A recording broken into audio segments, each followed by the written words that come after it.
नमस्कार मित्रों, मैं आज ज्योतिष मित्र धर्मगुरु विजय कुमार तिवारी आपके समक्ष एक कथा लेकर प्रस्तुत हुआ हूँ। मित्रों, मेरा कर्म है कि मैं बहुत सारे लोगों को जो मुझसे जुड़े हैं और जो भी मेरे वीडियो देखते हैं उनको इन कथाओं से लाभ मिले और जीवन में कुछ मार्गदर्शन मिले। कहा गया है, यतो धर्मो ततो जय, जहाँ धर्म होता है वहीं जय होती है।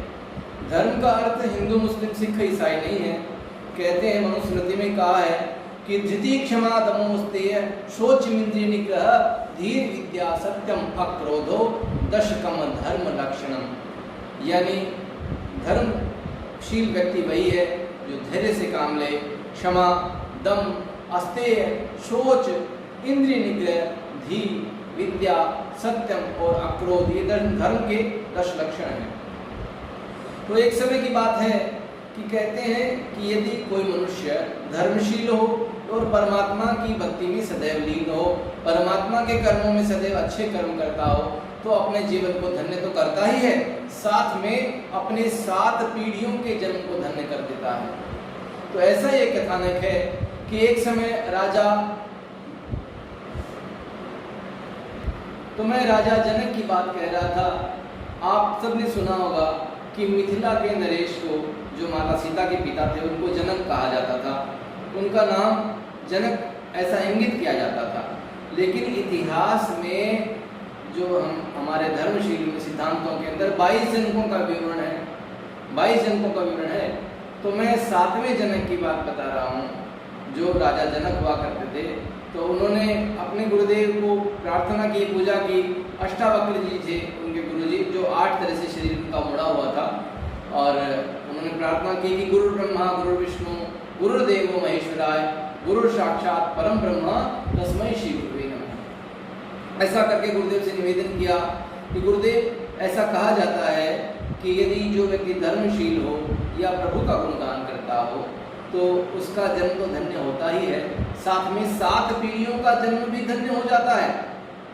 तो गुरुदेव ने कहा कि बिल्कुल तुम उचित बात कह रहे हो, ऐसा 7 पीढ़ियों में भी जो है उनकी पीढ़ियां धन्य हो जाती हैं, कोई पुण्य व्यक्ति यदि पुण्य काम करता है, धर्म का काम करता है। तो राजा जनक ने कहा कि गुरुदेव ऐसा करें, हम राज्यसभा के अंदर सभा सदन के अंदर सभी को बुलाते हैं और सभी के समक्ष आप भगवान का गुणगान कीजिए और कथा कहिए और मानस का पाठ करिए और जितने भी भक्ति गुणगान है वो कीजिए। ऐसा कहने से राजा ने सबको उनादी लगवा दिया, आदेश दे दिया कि सारे जो है सभासद इस सभागृह में बैठ जाए, विराजमान है।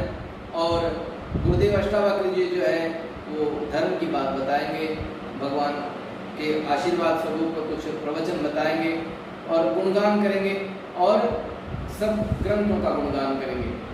जब ग्रंथों का गुणगान कर दिया तो उस समय एक अजगर सभा में आ गया।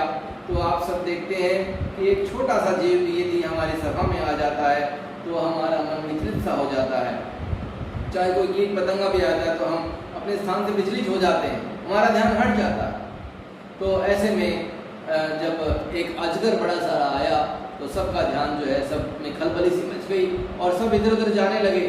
तो अष्टावक्र जी ने ध्यान लगा के कहा कि आप सब विराजमान हो जाइए, ये आपको कोई भी नुकसान नहीं करेगा। राजा जनक ने भी सोचा ये क्या हो गया, अजगर कैसे आ गया। और कुछ ही क्षणों में देखते देखते अजगर का रूप जो है एक मनुष्य का रूप धारण कर लिया। तो अष्टावक्र जी ने कहा कि मैं तो आपका सारा सत्य जानता हूँ, लेकिन आप स्वयं ही अपना सत्य इस सारी जनता को बताइए। तो अजगर ने कहा कि मैं आज से 7 पीढ़ियों पहले राजा अज हुआ करता था और आज राजा जनक ने धर्म का कार्य किया, पुण्य का कार्य किया, अच्छा कार्य किया, इसलिए मेरी मुक्ति हो गई और मैं पुण्य लोक जा रहा हूँ। तो बोला, आप जो है वो अजगर कैसे बने, उनसे पूछा गया। तो उन्होंने कहा कि आज से 7 पीढ़ियों पहले जब मैं यहाँ का राजा था, उस समय मैंने जो है अपने सेनापति से कहा कि मैं 200 गाय दान करना चाहता हूँ। सेनापति को आदेश दिया तो सेनापति ने जो है 200 गाय लाके मेरे सामने खड़ी कर दी और मैंने संकल्प लिया। संकल्प लेने के बाद जब मैंने दान किया तो दान करने के कुछ दिनों बाद में एक ब्राह्मण मेरे पास आया। ब्राह्मण ने कहा कि महाराज, जो 200 गायें आपने दान की थी वो उसमें से एक गाय मेरी थी और आपके सेनापति लेकर आ गए। तो जब दूसरे ब्राह्मण को दान किया तो उससे कहा कि तुम दे दो, तो उसने कहा मैं नहीं दूंगा, दान की चीज में क्यों दूं।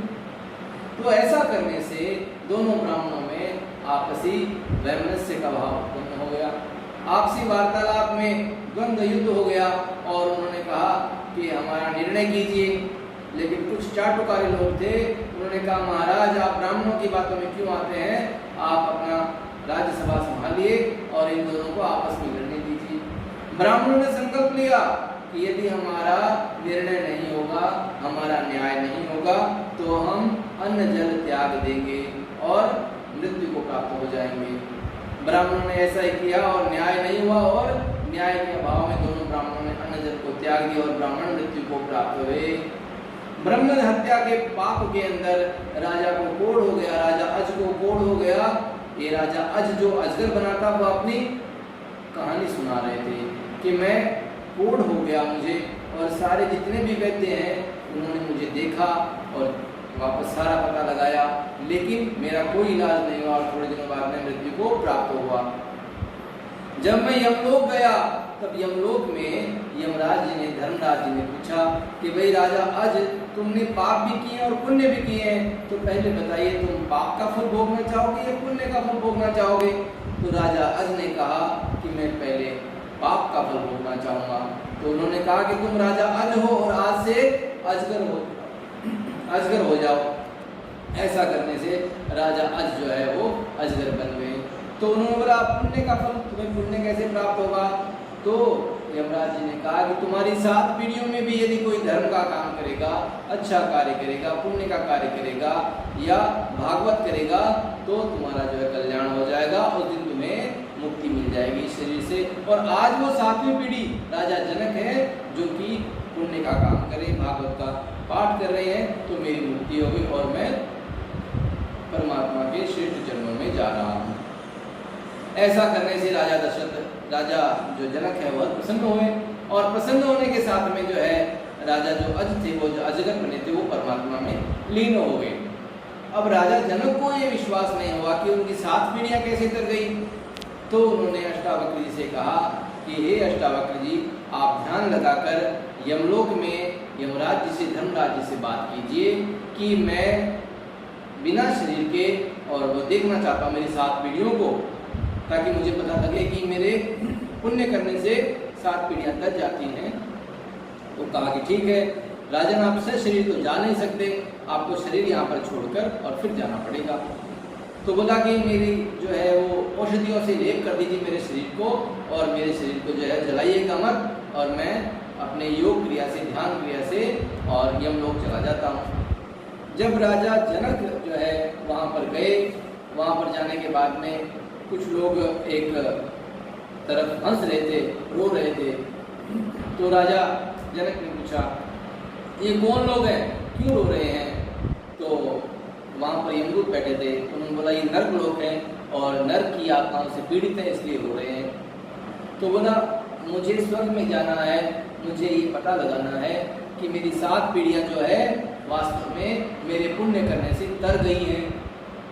तो उन्होंने कहा कि भाई आप जो स्वर्ग में तो जा सकते हैं, पर स्वर्ग जाने का रास्ता नरक से होकर है, और नरक में वही व्यक्ति जाता है जिसने पाप किए हैं, तुमने कोई पाप नहीं किया, इसलिए नरक में आप जा नहीं सकते। तो राजा जनक ने कहा कि मेरे जितने भी पुण्य हैं वो इन मृत आत्माओं को, रोते हुए लोगों को दे दी जाए, ताकि जो है मैं पाप का भागी हो जाऊं और मैं नरक में प्रवेश कर सकूं, मेरे जो पुण्य है वो दान कर दी। तो राजा जनक ने कहा, और कहने से यमराज स्वयं आ गए। यमराज ने कहा कि भाई अब तो तुम जा नहीं सकते। बोला क्यों नहीं जा सकता। बोला इसलिए नहीं जा सकते क्योंकि तुमने जो पुण्य किए थे वो दान कर दिए, वो महापुण्य हो गया है, इसलिए तुम्हें तो स्वर्ग की प्राप्ति हो सकती है, नरक में तुम जा नहीं सकते। तो बोला मैं अपने जो महापुण्य है वो भी मैं आप दान करता हूँ। तो साक्षात विष्णु भगवान अपने गरुड़ का जो है वाहन लेकर आ गए, और विष्णु भगवान ने कहा कि तुमने तो महापुण्य के बाद परम पुण्य प्राप्त कर लिया अपने पुण्यों को दान करके, इसलिए आ जाओ मेरे जो है रथ में, यानी मेरे गरुड़ पे बैठो और मैं तुम्हें वैकुंठ धाम के दर्शन करा के लाता हूँ, तीनों लोगों के दर्शन करा के आता हूँ। तो राजा जनक ने उनके चरणों में पढ़ के और प्रार्थना की कि भगवान साक्षात आप आ गए तो मुझे विश्वास है कि जो है आप मेरे 7 जन्मों को, मेरे 7 पीढ़ियों को पुण्य प्राप्त हो गया है। इसलिए मित्रों, अपने जीवन को सुखी करने के लिए अच्छे कर्म करने चाहिए। आपके कर्मों का प्रभाव आपके स्वयं के ऊपर तो पड़ेगा, लेकिन अच्छे कर्म करने से 7 पीढ़ियां तर जाएगी। अपने जीवन को धन्य करने के लिए ऐसी शिक्षाओं को अपने जीवन में धारण करना चाहिए। यदि मेरी कथा पसंद आई आपको तो आप प्लीज़ लाइक, शेयर और सब्सक्राइब कीजिए, ताकि मुझे और अच्छे कथा बताने का अवसर मिले। धन्यवाद। जय हिंद।